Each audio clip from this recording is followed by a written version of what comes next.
Hey everyone, hi, welcome to the Ghost Show, and I'm Sika Groves, and my other host today is... My name is Ian. Hello, everyone. Hey. I am a paranormal investigator, a paranormal researcher, and I have about 10 years experience working within the field of the paranormal. Awesome. And if you guys don't know who I am a paranormal researcher. I'm also a psychic medium, and I'm an archaeologist. So a lot of little things rolled into, into the package. Unfortunately, our other host, Rachel Bender, is not available to be with us today for this show on Chillingham Castle, but we're really looking forward to welcoming, let's try that again.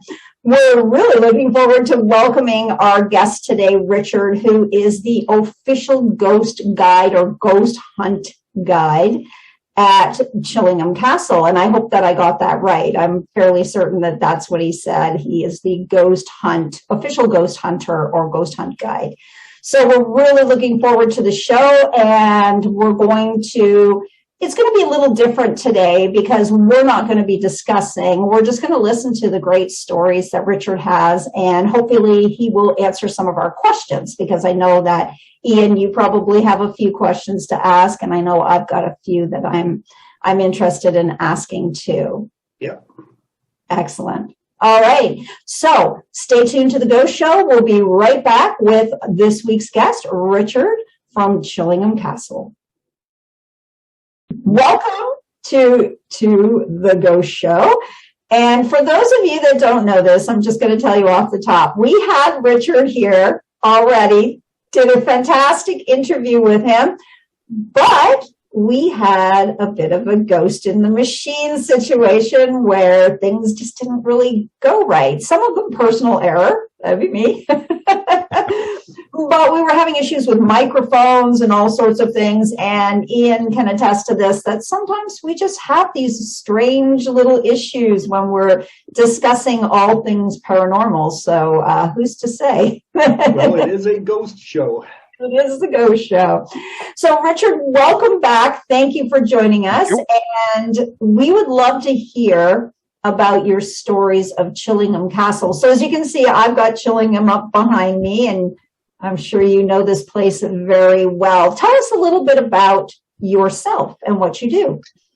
Okay, my name is Richard. I'm the resident ghost hunter stroke paranormal investigator at Chillingham Castle.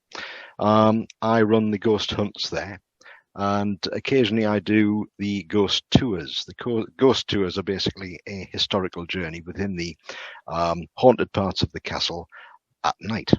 Thing is, when I do a ghost tour, I can't just do a ghost tour. I have to introduce them to a bit of ghost hunting, you see.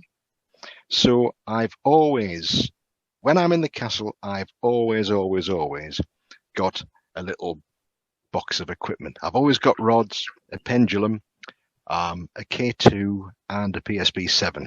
You know, that's a given.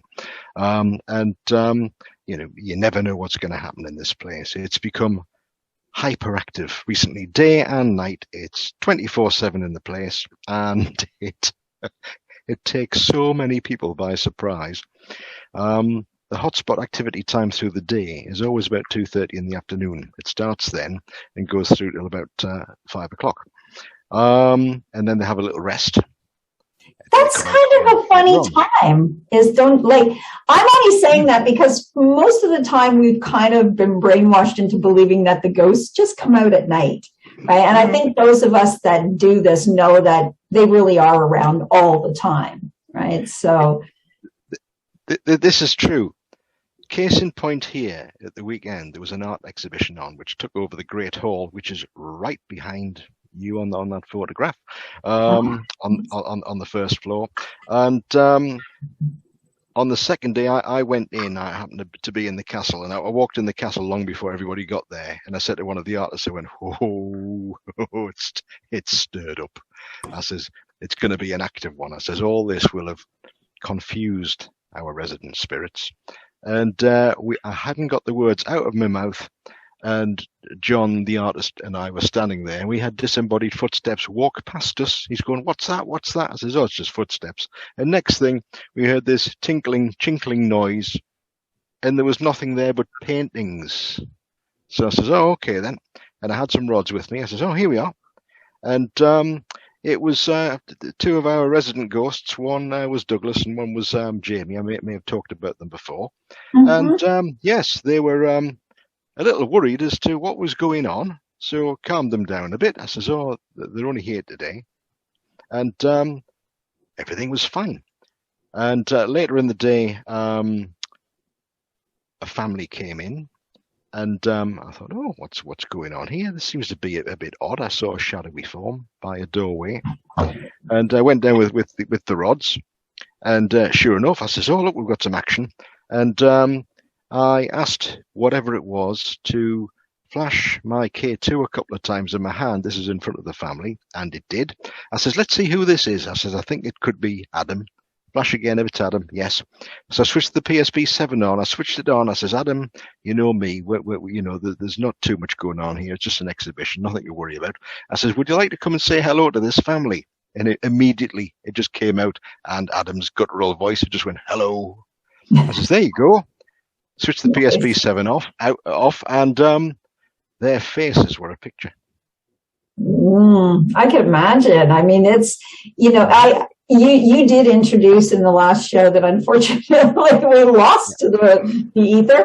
Can you tell us a little bit about those ghosts? So Jamie, Adam, Douglas, who are they? Yes. Jamie, Adam, and Douglas. Jamie and Douglas were Scottish soldiers that were unfortunately imprisoned in the castle in 1300. Adam was there at the same time. Now, Adam was French, Norman French. He often speaks Norman French on the PSP 7. Okay. And he has a very sort of almost bad, deep voice, and I think he'd suffered some injury. But he was a French mercenary on the side of the Scots, which wasn't uncommon back then. And he met his end there, but it would appear that he befriended another spirit called Madeline and another one called Sally. The three of them, there seems to be a bit of a triangular relationship or whatever going through, and it's quite something. But they are always about. Wow. So that's really interesting. And that's something that, as you were saying, it's sort of 24/7. It doesn't stop. There's no real, day or night. If we were to come to Chillingham, which I was planning on doing prior to the pandemic, because we had booked a dark history tour that I was actually hosting, and we were planning on spending the night at Chillingham. If we were to come there, what would be some of the things that you would recommend for us to experience in the castle? Are there particular areas or certain entities or spirits that are more chatty or more aggressive, perhaps? Well, let's start at the top of the castle, the King Edward I room, the top of the southwest tower. Now, this is where King Edward I stayed on his way up to the Battle of Falkirk in 1298 to engage with William Wallace, no less. Oh. Now then, this room it can be oppressive. It can be fine one minute, not the next. Now then, there's a ghost in there called Key. Now, Key, we've seen him on an SLS camera as well. Oh. He can't walk. He can't walk. We think he fell victim to the torturer John Sage, so he tends to crawl around the place. His favourite party trick, and it happened to me the other night when I was in there. Shouldn't happen to me, but it did. He likes to both touch and also get a hold of ankles. Oh. And sometimes, if you're sitting on a bench, it feels as though he's pressing down on your knees to try and get up. And he has prevented people from moving in that position. Sometimes accompanied by a smell that is similar to cabbage soup, something awful like so sort of sulfury. Yeah, just a Not a very nice sort of smell. And another spirit that tears around there an awful lot is young Eleanor, but more of that in just a minute.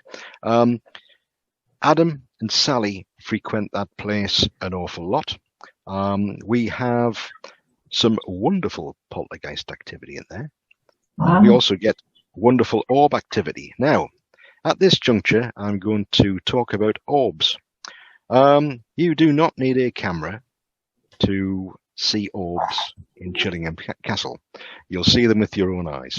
Now then, Edward the First room is directly above the pink room where the blue boy was found, who's one of our more famous ghosts. He was found, he'd been walled up alive, this young chap, along with some scraps of blue cloth. And people had complained about near the fireplace what looked like blue sparks coming from the fireplace. I've seen these on so many occasions. It looks like a blue sparkler. He often manifests himself in this way, low down, about 4.5 feet high. And this is quite transparent. But the sparklers turn into sapphire blue orbs. You can see these in the pitch darkness, and it's nearly always in the ceiling of the Edward room where I see these. They're absolutely stunning to behold.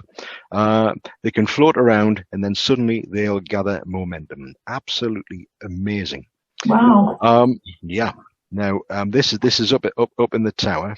Now then, on Friday last, on the stairs, one flight down from the room, I was standing there, it was about 10 o'clock in the morning, and watched a form just walk up the stairs as if he'd done it 100 times. I was, oh, okay, so I went running after it, just to make sure it wasn't a real person. Right. Not a soul up there. I thought, oh, this is good. First thing in the morning, ghosts. So the Edward room is a must. The best thing is to do with that is go up there and sit in it for a good half hour or so, and just give them a call out, see what happens. That's really neat. I was just going to say, you sent us the audio that you had experienced in that room. Yes. And it was so clear when I listened to it. And would you mind if we included that in the show for everyone to hear? Please do, because this audio across the world, this is a game changer. This is, to my mind, the piece, it's untouched, unmolested, the piece of definitive proof of absolutely correct, intelligent responses. That was, I asked the question, you heard the answer. Yes, and it was a very small time frame. It was absolutely bang on. That was, I'll tell you exactly, it was recorded on a Zoom H1 recorder, and the device was a PSB-7 Spirit Box, and the speaker was the lower power music ball speaker that was beside it, and it was 100%. So that is a definitive piece of audio in the world of the paranormal. Please use it. It needs to get out there. But I have another great bit of audio as well. I don't actually have it, but we were there. It's recorded because we had some visitors from another paranormal organization. Okay.